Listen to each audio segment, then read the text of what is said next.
Here's another classic, classic.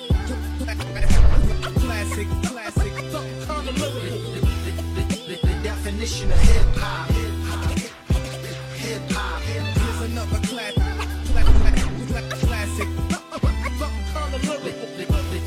The definition of rap shit, chemistry. Salut à tous, vous allez bien? Vous êtes en forme? Bon, bah écoutez, c'est le principal, écoutez, moi ça roule. Pareil, aujourd'hui, enfin ce soir, on va se faire une petite revue de matos. Avant, je vais ouvrir une petite parenthèse, juste pour vous remercier, parce qu'en fait, vous êtes au total 2009, je crois, ce soir, à me suivre. Donc on a franchi la barre des 2000 abonnés. Pour beaucoup, c'est pas grand-chose. Pour moi, c'est juste énorme, parce que l'objectif n'a jamais été d'avoir une quantité folle d'abonnés. L'objectif, c'était de prendre du plaisir, partager mon expérience. Et bien évidemment, quand on a quelques abonnés, on a la chance de recevoir du matériel, donc on va pas se cacher, c'est plaisant également. Mais pour moi, le principal, c'était de pouvoir garder ce côté humain, pouvoir échanger. Donc on arrive aux 2000 au bout de 2 ans, tranquillement, sans se prendre la tête. Bon, c'est tout ce que je demande. Moi, j'ai du plaisir à parler avec vous, à vous répondre, donc c'est juste cool. Qu'est-ce que je voulais vous dire? Donc oui, voilà, je voulais vous remercier par rapport à ça, parce que savoir qu'il y a des gens qui vont prendre un quart d'heure, une demi-heure pour aller mater ce que je dis dans mes vidéos, c'est juste, voilà. En tout cas, moi, je prends ça avec beaucoup d'humilité, et c'est super, super cool. On ferme la parenthèse, on va passer donc au matériel du jour. Alors aujourd'hui, on va se faire une petite box qui date, d'accord, qui est pas sortie avant-hier, voilà, ça date un petit peu, mais pour moi, elle est indémodable et vous allez comprendre tout de suite quand je vais vous faire voir de quoi il s'agit. Donc on va faire, comme je vais faire dorénavant, hein, le fameux gros plan, mais en étant de face également. Donc on descend d'un étage. Et voilà, vous découvrez ce dont quoi on va parler aujourd'hui. Donc vous l'avez compris, on va parler de la Minikin 2 de chez Asmodus, donc qui est sortie il y a quand même quelques temps, hein, quelques mois, voire même presque un an. J'ai la chance de la recevoir, donc c'est le shop Arsène Valentin qui me l'a envoyé. Donc je vous la passe en revue parce que quoi qu'il arrive, je pense que cette box là, c'est vrai que le matos ça sort tous les jours, on en voit sortir tous les jours, mais il y a du matériel qui reste. Et je pense que cette box va en faire partie, en rester dans les best-sellers entre guillemets. Voilà, on va commencer par mater ensemble le packaging. Alors je sais pas si vous vous souvenez, je vous ai fait il y a un an ou un an et demi ou un an je crois, une revue sur une autre box Asmodus. À l'époque c'était la Reborn, donc c'était le même format que la Minikin 1, sauf que on pouvait tolérer des diamètres jusqu'à 25 mm pour les atos. Et comme souvent chez Asmodus, le packaging est très sobre. Une boîte, un plastique transparent, on voit ce qu'il y a dedans. Il y a le strict minimum, on va regarder ça vite fait ensemble. Et vous me direz, c'est pas plus mal parce que le plus important dans un matériel, c'est d'avoir quelque chose qui fonctionne super bien. On a le câble USB, micro USB, chargement bien évidemment préférable avec des accus, ça tu en es d'accord. Et on va avoir, je crois qu'on a 2-3 papiers en dessous. Voilà, hop. Donc, on a la carte de garantie de chez Asmodus, du grand classique. L'explication pour les accus. Alors avant, c'est vrai qu'il y a quelques temps, en fait, ça se faisait pas. Maintenant, c'est à chaque fois dans chaque box. Et ça, c'est plutôt pas mal parce que bon, on a tendance à croire que ce sont de simples piles. Et en fait, ce n'est pas le cas du tout. Et on a bien évidemment donc un joli menu explicatif de toute la box. Là aussi, je pense que il y a pas mal d'images. Donc même si c'est en anglais, on arrive à comprendre, ça aussi, ça se démocratise pas mal. C'est plutôt intéressant. Bref, un packaging, ce qu'il y a de plus simple. On va pas s'y attarder pendant 3500 ans non plus. On va s'attarder donc à cette petite box que voici, que voilà. Alors je sais pas si je peux faire quelque chose de plus propre avec la lumière. Ouais, je sais pas si c'est mieux. On va rester par là, écoutez. Hein. On n'est pas dans un studio hollywoodien. Donc, Minikin V2. On va en faire le tour rapidement. Voilà. Donc, format ultra compact. Avant d'en faire le tour et de prendre un petit peu les détails qu'on va trouver sur la box, je vais vous donner un petit peu les spécificités. Donc au niveau de la hauteur, on est sur 81 mm, donc là c'est ultra contenu, donc ça c'est juste tip top. Une largeur de 42, donc pour une double AQ dans ce type de format là, c'est nickel aussi. Et un diamètre de 40.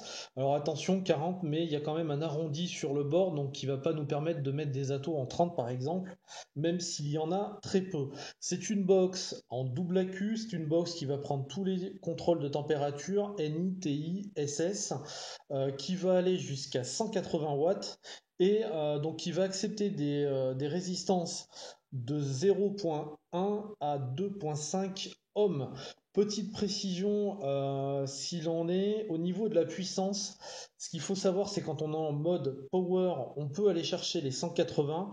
Lorsqu'on va être en mode contrôle de température, on ne pourra atteindre que 120 watts maximum. C'est pour donner un ordre d'idée. Voilà pour le petit tour. Alors, on va bien évidemment faire le chipset, mais sur ce type de produit, j'ai tendance à vous dire, parce que le chipset, on va aller le voir tout à l'heure, mais c'est pas nécessairement le plus important, c'est pas...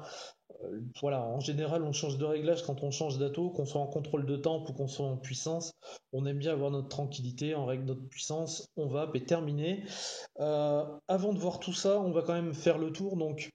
Vous voyez l'absence, bien évidemment, de boutons plus et de boutons moins. Donc, vous allez comprendre qu'on a affaire à un écran tactile. Euh, je cache pas qu'il m'a rendu un petit peu frileux parce que j'ai pas envie non plus qu'on ait trop de box tactile et que ça devienne gadget. Il faut que ce soit quand même cohérent, euh, constant dans la durée de vie et simple d'utilisation. Donc, on a un bouton Fire juste sur le devant. Voilà, avec un bon petit bruit. Alors, bouton Fire qu'on retrouve chez toutes les Asmodus, hein, la 1, la Reborn, etc. On a toujours ce bouton rond. Alors, c'est gravé, hein, enfin, c'est légèrement gravé au laser le logo d'Asmodus. Ça va être très compliqué de vous faire voir le détail, parce que c'est du stainless, ça va briller. Bref, voilà, c'est marqué Asmodus sur tout le cercle de la même manière. En fait, c'est le même logo qu'on a ici. Donc là, par contre, c'est carrément gravé dans le métal. Le logo Asmodus, d'accord.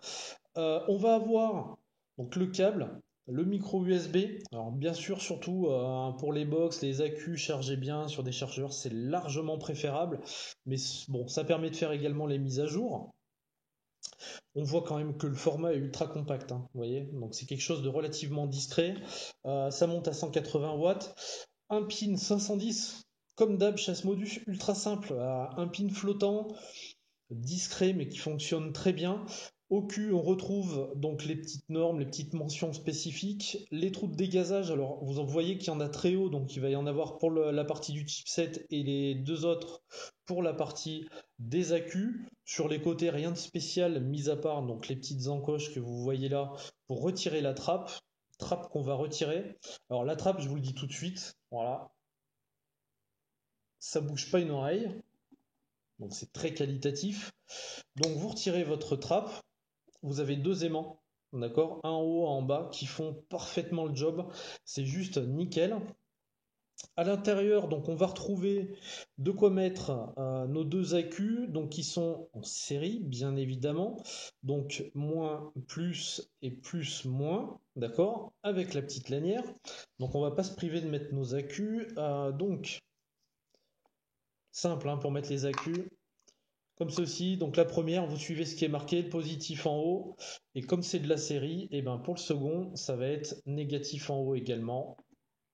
Tac, j'essaie de le faire face à vous.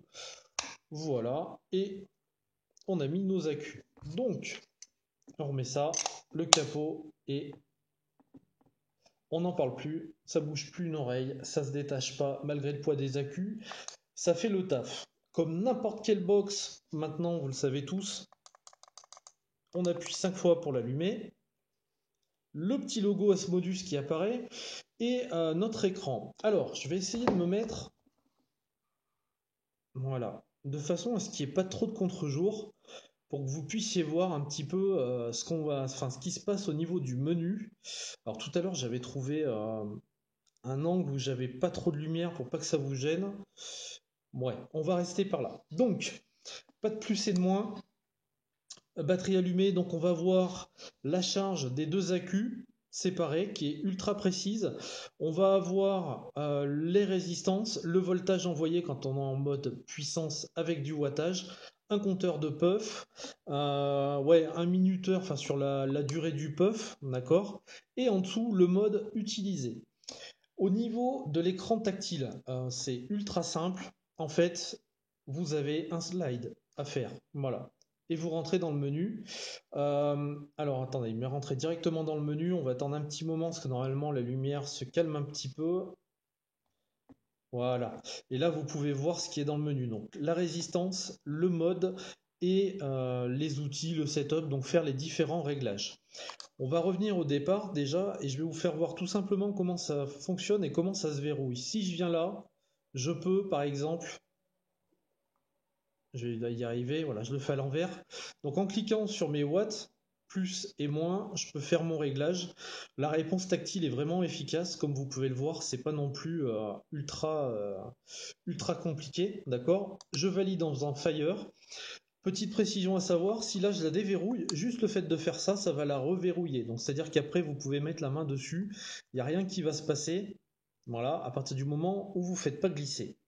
Et une fois que vous avez fait glisser, que vous avez choisi votre menu, vous faites un coup de Fire et elle est de nouveau verrouillée. Tout simplement. Donc, vous avez pu le constater, alors c'est pas compliqué hein, de toute façon, donc là on a regardé pour régler plus ou moins en termes de puissance. Voilà, donc vous voyez que je suis à l'envers, hein, je vois même pas ce que je fais, c'est un peu compliqué, mais ça prend quand même donc le tactile, donc ça c'est plutôt efficace. Ensuite, pareil, je redéverrouille, je vais chercher le mode power, donc là on va attendre un petit moment que la lumière, parce que là vous ne voyez pas, vienne se tamiser un petit peu. Et on va pouvoir voir les trois menus en fait qui sont affichés dedans, voilà. Donc on a le check de la res. Alors le check de la res, c'est quoi? Ça va vous proposer donc no. Faut que je mette un atto. Je passerai moins pour un couillon. Donc voilà. Je mets mon atto tranquillou. Si j'y arrive, bien évidemment. Choper le pas de vis. Voilà. Donc là, vous pouvez le constater, je suis sur une raise de 0,27. Je peux, si ça veut bien marcher, voilà. On va attendre un petit moment. Alors je suis désolé hein, pour l'effet de lumière, il faut attendre que ça se tamise. Si ça veut bien se dépêcher, parce que bon, faut pas que ça dure 3 plombs. Donc quand je vais sur la raise, si je veux checker ma raise, je clique sur check et je peux la bouger. Donc moi elle était à 0,27, de toute façon ça m'intéresse pas de la bouger. Je la valide et elle reste en 0,27. Ensuite, on a dans le deuxième menu, qu'on va voir apparaître sous vos yeux ébahis, là, si ça veut bien le faire, ça va bien se passer, voilà. Donc là, vous avez le mode. Alors le mode, vous allez dedans et vous pouvez choisir. Là, c'est pareil, ça va être délicat de vous le montrer.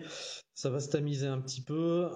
Contrôle de température, puissance, TCR, TFR, etc., etc. Vous rentrez dans un menu. Ça vous propose donc le NI. Alors, vous pouvez aller chercher du SS, vous pouvez aller chercher du TI, d'accord, en faisant ça. Vous voyez apparaître le logo en haut.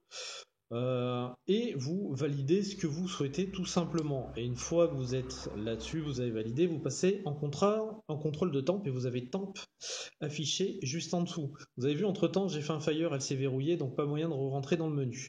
Bref, donc nous avons un mode contrôle de température, différents fils, un mode power et un mode curve. Voilà, donc après vous pouvez choisir mode curve, hein. C'est là où on choisit notre courbe de température, bien évidemment. On va pas rentrer non plus à fond là-dedans, ça sert à pas grand chose. Et vous avez donc le contrôle des setups en dernière partie du menu. Pareil, on va attendre que ça se tamise. Ça va prendre un petit moment. Voilà, le contrôle de la lumière. Ce que vous voyez ici, c'est le contrôle des puffs. Donc vous pouvez mettre soit une limite, soit vous mettez pas de limite et le compteur de puffs, vous l'enlevez, tout simplement, vous validez. Donc on était là-dedans. Ensuite, ici, vous pouvez fixer une limite. Alors là, vous ne le voyez pas, mais c'est marqué puff limit, c'est-à-dire le nombre de puffs à prendre dans la journée. Le truc qui sert strictement à rien. Donc moi, perso, je vais aller sur 0. Et enfin, si j'arrive à déverrouiller correctement. Voilà. Une petite poubelle qui vous permet de faire clean et vous remettez votre compteur de puff à 0. Alors je vais vous dire, il y a beaucoup de trucs autour des puffs et c'est pas franchement super, super intéressant, mais bon voilà, ça a le mérite d'exister. De toute façon, il y a tellement de trucs maintenant dans les chipsets que on ne s'en sort plus. Ensuite, donc là, vous voyez que j'étais en contrôle de temp, donc je vais passer en mode, c'est ici, et je vais passer en power, celui qui est tout en haut. Il va s'afficher dans pas longtemps. Voilà. Et je repasse en power, donc curve avec la gestion des courbes que l'on souhaite, ou power classique, ce que je vais prendre, et je me retrouve sur mon mode puissance classique. Donc je rentre pas plus dans les détails, ce que vous avez vu avec la lumière c'est un petit peu compliqué, il faut attendre, bon, que ça baisse un petit peu, mais bon. Voilà, dans tous les cas, il y a de quoi régler sa puissance, il y a de quoi faire du contrôle de temp. Le truc pour les puffs, je suis pas bien sûr que ce soit d'une utilité exceptionnelle, mais bon voilà, il y en a qui peuvent apprécier, on sait jamais.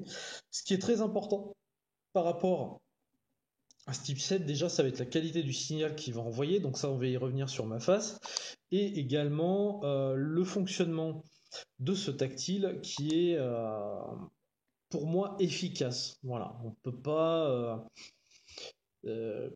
pas déverrouiller le tactile n'importe comment. Et la réponse au doigt, vous avez vu tout à l'heure, hein, pour régler la puissance, plus ou moins, elle est quand même très, très bien prise, d'autant plus que moi j'étais à l'envers. Donc voilà, moi ça me faisait un petit peu peur. Le mode de fonctionnement m'a vite rassuré par rapport à ce tactile. On va regarder rapidement, parce que là j'ai mis un petit... voilà. J'ai mis un petit dripper dessus. Donc ouais, vous voyez, c'est quand même très réactif, à savoir, hein, bien sûr, pour moi, il y a un effet diesel, parce que je prends des puffs assez longs, comme mon habitude, je suis entre 30 et 35 watts sur une raise relativement basse, c'est quelque chose qui mériterait beaucoup plus de puissance. Si je mets une puissance un petit peu plus adaptée, on peut regarder, vous allez voir que la réponse se fait tout de suite. Combien je vais y mettre? Je vais y mettre 40 ou 50, je vais mettre 50. Voilà, donc ça va vite, hein. Franchement, le tactile, là j'ai mis 45, le tactile il prend très vite. Voilà.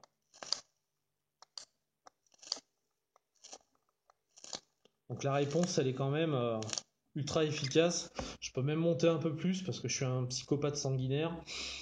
45 watts, on va mettre 50.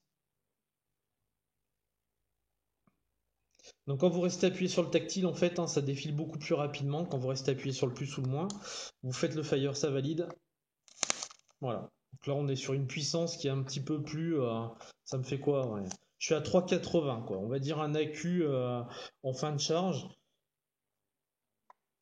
Voilà, la réponse est relativement rapide. Franchement, il n'y a rien à dire là-dessus. Mais c'est pas uniquement le point fort de ce chipset. Donc je vais en profiter pour dripper un petit peu. Voilà.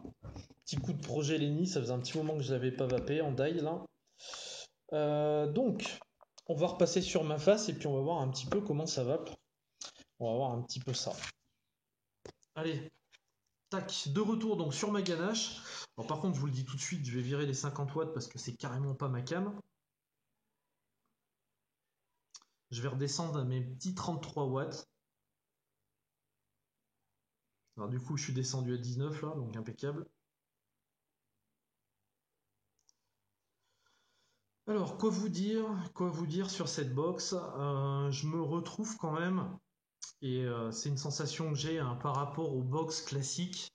Alors, j'entends par box classique de box chinoises qui vont avoir à peu près les mêmes, comment dirais-je, les mêmes choses, c'est-à-dire qu'on va être en termes de prix entre 50 et 70 euros en double AQ, qui vont offrir un fonctionnement tout à fait honorable pour le prix.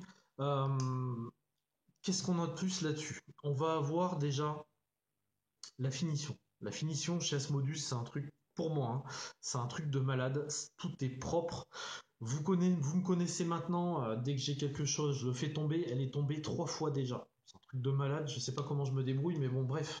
Et je peux vous faire constater que dans cette belle robe blanche, en tout cas, enfin moi je trouve, voir avec des petites traces de satiné, le vernis est pas parti, même sur les chutes, enfin c'est vraiment costaud. Le bouton Fire est extrêmement efficace, l'écran tactile et la hauteur de ce qu'ils font, c'est efficace également aussi. Je vais pas trouver de défaut majeur, mis à part souvent mon propre défaut, c'est-à-dire que voilà, pour la déloquer, souvent on a tendance à partir de là, on se dit ah ouais mais ça prend pas, non faut bien partir d'en haut, limite partir du fire et faire glisser le doigt, comme ça au moins on est sûr qu'à chaque fois ça prenne. Vous voyez, hop, voilà, ça a pris, comme ça vous êtes sûr que vous prenez à chaque fois, mais enfin il n'y a vraiment rien à lui reprocher. Le capot ne bouge pas, les aimants tiennent parfaitement, il n'y a pas de bruit parasite, le capot ne se balade pas par rapport au corps de la box. Je lui trouve vraiment pas de défaut. Donc déjà, on a une qualité de finition qu'on n'a pas forcément sur les autres box. Le logo, je trouve que c'est à la fois très design, mais très simple en fait. Donc ça aussi, c'est particulièrement efficace. Et on a ce chipset là. Je ne sais pas si certains d'entre vous qui ont eu la chance d'avoir cette box ont déjà fait le test. Vous prenez un atto, vous le drippez du même jus et vous passez d'une box à l'autre et vous passez sur l'Asmodus et vous avez, à mon sens, d'accord, quand même plus de saveur.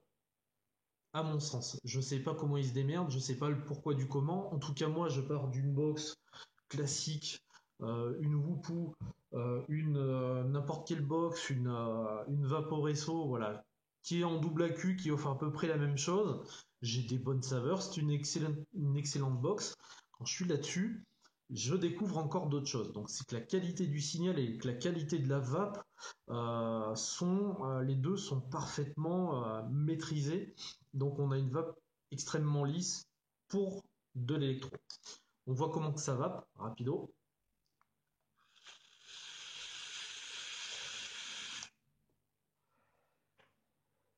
Voilà, alors, depuis que je l'ai reçu, c'est tout con, mais je me suis remis à dripper le projet Lenny régulièrement, et je trouve qu'avec un petit dripper, ça fait un setup ultra compact qu'on peut trimballer. Il n'y a pas de souci, l'autonomie est présente.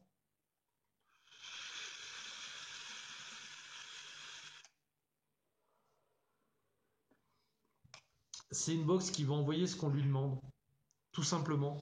Ça, c'est sur le principe, c'est juste nickel. Comme je vous dis, la qualité du signal est de sorte à ce que redécouvre certaines petites pointes sur certaines petites saveurs, certains petits arômes sur des liquides. La différencier, on ne peut pas la nier de toute façon, en tout cas moi je l'aperçois clairement. Sans être un gros spécialiste, hein, je me prends pas la tête avec ça, mais sur les deux Asmodus que j'ai, si je passe d'une box à l'autre avec le même atto, c'est pas tout à fait le même ressenti. Donc c'est qu'il y a forcément quelque chose qui se passe.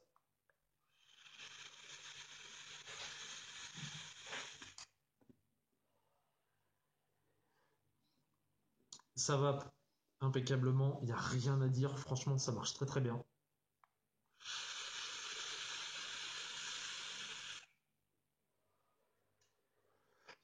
Alors c'est une box, je crois qu'il est aux alentours des 100 €.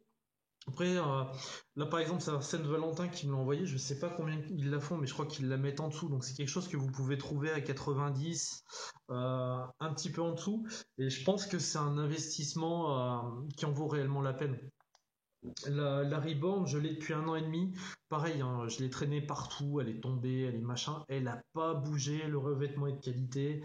Le signal du chipset est de qualité. J'ai pas de problème avec les boutons. Donc c'est un investissement sur le long terme également.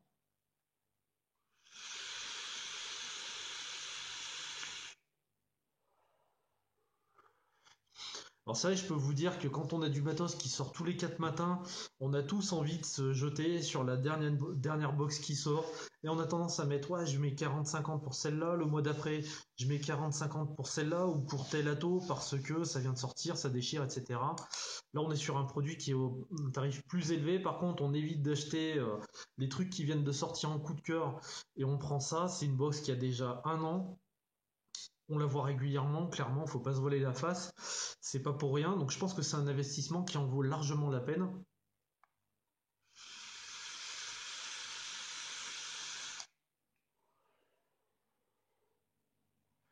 pense que pour une box électro, sans taper dans les 200, 300 euros, on est quand même sur de quelque chose de très qualitatif, d'assez haut de gamme à mon sens. Et l'investissement en vaut le coup, clairement. Très bonne box, et contrairement donc au premier format ou à la Reborn, c'est génial quoi. On a une double AQ hyper bien finie, hyper compacte, hyper facile d'utilisation, c'est juste tip top quoi. Pas grand chose à dire.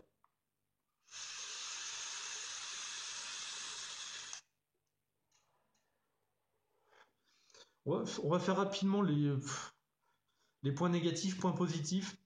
Le seul réel petit point négatif que j'ai trouvé sur cette box, c'est qu'elle a tendance à consommer un petit peu les accus. Pourquoi? Parce que quand on vape, on a souvent tendance, et là vous le voyez, vous le constatez tout de suite, je me mets vers le fire, je suis en train de vaper, voilà, je vais faire un fire, je vais arrêter, je vais me remettre dessus pour pouvoir vaper. On a tendance, à moins de la prendre vraiment comme ça, mais on a souvent tendance à aller toucher facilement l'écran tactile du fait de sa compacité. Ce qui fait que du coup, ça va lui faire afficher le message pour la déloquer, il faut faire le slide. Donc le message revient souvent, donc je pense que c'est ça qui pompe un petit peu d'accu. C'est voilà, c'est le défaut qu'il faut trouver pour dire qu'il y en a un, quoi. Clairement, c'est ça. En dehors de ça, le format, la qualité du chipset, la finition et la qualité de vape, c'est une tuerie. Voilà, tout simplement.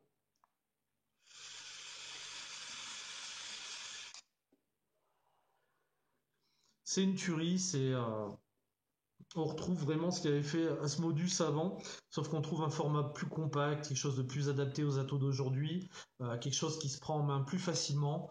Avec cet écran tactile, j'avais peur que ce soit Gadget, j'avais peur que ce soit un peu compliqué. En fait, il est très réactif, plus facile à loquer qu'à déloquer, ça c'est hyper important. C'est-à-dire que vous ne pouvez pas appuyer n'importe comment, ça ne va pas vous bousiller vos réglages, donc ça c'est important. Au final, il marche très bien et à l'utilisation, on s'y fait et c'est plutôt agréable. Voilà, c'est pas gadget, on va dire, c'est agréable, même si deux boutons m'auraient pas dérangé à titre personnel, hein.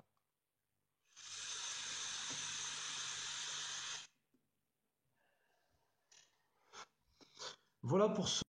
Sur le retour, excusez-moi pour la coupure, comme d'hab, hein.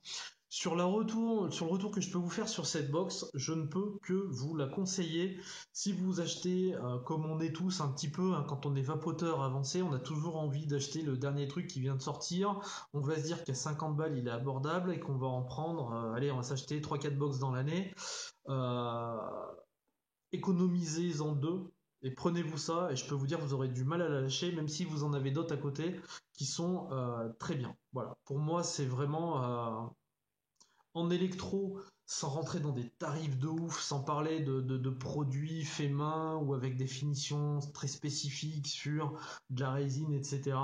On est sur une box électro classique, euh, ultra qualitative, on est clairement sur le haut du panier et je peux que vous le recommander. Voilà ce que je peux vous dire sur cette Mini Kin 2 par Asmodus. Excellent produit. Si vous avez la possibilité de vous la prendre, si vous la trouvez pas trop chère, comme chez Arsène Valentin, je crois qu'ils la font à 89 et quelques, jetez-vous dessus, faites-vous plaisir parce que c'est un produit que vous avez gardé longtemps et dont vous aurez du mal à vous séparer. Voilà. Comme d'habitude, je vous kiffe, je vous embrasse, je vous souhaite une excellente fin ou début de journée, selon le moment où vous regardez la vidéo. Je vous dis à très bientôt pour une prochaine revue. Ciao ciao.